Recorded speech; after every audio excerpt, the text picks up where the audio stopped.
మిమ్మల్ని వదిలేది లేదు. రాయలసీమ మీ జాగిరం కాదు. శపథం చేసినట్టు ఓడించి తీరా. ఇప్పుడు నీ ఇలాకాలోనే క్యాంప్ ఆఫీస్ పెట్టబోతున్నా.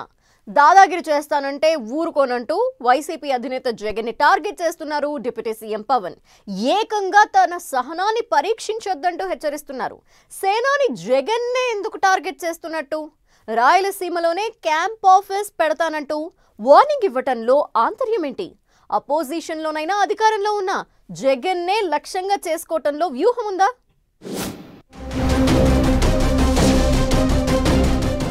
జగన్ టార్గెట్ గా పవన్ దూకుడు. రాయలసీమపైనే ఫోకస్. గాలివీడు ఘటనతో మరోసారి జగన్ పై విమర్శల దాడి. పవన్ రాయలసీమలో క్యాంప్ ఆఫీస్ పెట్టబోతున్నారా? అప్పుడు ఆయన సీఎం, ఇప్పుడు ఈయన డిప్యూటీ సీఎం. ఇప్పుడు ఆ నేత అపోజిషన్ లీడర్. ఈ నేతది ప్రభుత్వంలో కీ రోల్. ఇలా అపోజిషన్ లో ఉన్న, పవర్ లో ఉన్న, పొజిషన్లు మారిన మాజీ సీఎం జగన్ ను మాత్రం వదలడం లేదు deputy CM Pawan Kalyan. Issue ఏదైనా ఇచ్చి పడేస్తానంటూ వైసీపీని జగన్ ను ఇరగాటంలో పెట్టే ప్రయత్నానికి మరింత పదును పెడుతున్నారు జనసేనాని. కడప జిల్లా గాలివీడు ఘటనపై ఇమీడియట్లీ రియాక్ట్ అయ్యారు పవన్. అంతేకాదు స్పెషల్ ఫ్లైట్ లో వెళ్లి దాడికి గురైన ఎంపీడీఓను పరామర్శించి ఏకంగా జగన్ నే డైరెక్ట్ గా టార్గెట్ చేసి కామెంట్ చేశారు పవన్. తాను ప్రతిపక్షంలో ఉన్నప్పటి నుంచే జగన్ ను కాస్త గట్టిగానే టార్గెట్ చేస్తున్నారు జనసేన అధినేత డిప్యూటీ సీఎం పవన్ కళ్యాణ్. అధఃపాతాళానికి తొక్కకపోతే అడుగు జగన్ అంటూ ఛాలెంజ్ చేసి వైసీపీని ఘోరంగా ఓడించడంలో కీలక పాత్ర పోషించారు. ఇప్పుడు కడప జిల్లా గాలివీడులో ఎంపీడీఓ మీద దాడి ఘటనపై అదే రేంజ్ లో రియాక్ట్ అయ్యారు పవన్.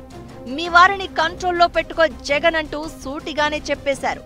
తన సహనాన్ని పరీక్షించొద్దని వార్నింగ్ ఇచ్చారు. జగన్ పార్టీ వాళ్ళు ఇంకా అధికారంలో ఉన్నామనే భ్రమల్లో ఉంటే తీవ్ర పరిణామాలను ఎదుర్కొంటారని హాట్ గానే హెచ్చరించారు పవన్. అంతేకాదు రాయలసీమ మీ జాగిరు కాదు, ఎవ్వరికీ ఇక్కడ కోటలు లేవంటూ జగన్ ను సూటిగా అటాక్ చేశారు. తాను అన్నింటికీ తెగించి వచ్చిన వాడిని అంటూ ఎవ్వరిని ఎక్కడ ఉంచాలో తనకు బాగా తెలుసు అంటూ కూడా స్టేట్మెంట్ ఇచ్చారు. పరిస్థితులు ఇలాగే ఉంటే తాను స్వయంగా కడపలో క్యాంప్ ఆఫీస్ పెట్టి మరీ అన్ని లెక్కలు సరిచేస్తానంటూ ఘాటైన హెచ్చరికను జారీ చేశారు. ఇలా పవన్ మరోసారి వేడిగా వాడిగా కామెంట్స్ చేయడం వెనుక వ్యూహమేంటి అన్న చర్చ సాగుతోంది. నిజానికి చంద్రబాబు జగన్ మధ్య ఎప్పటినుంచో వైరం ఉంది. కానీ చంద్రబాబు లోకేష్ కంటే ఎక్కువగా జగన్ ను టార్గెట్ చేస్తూ వస్తున్నారు పవన్.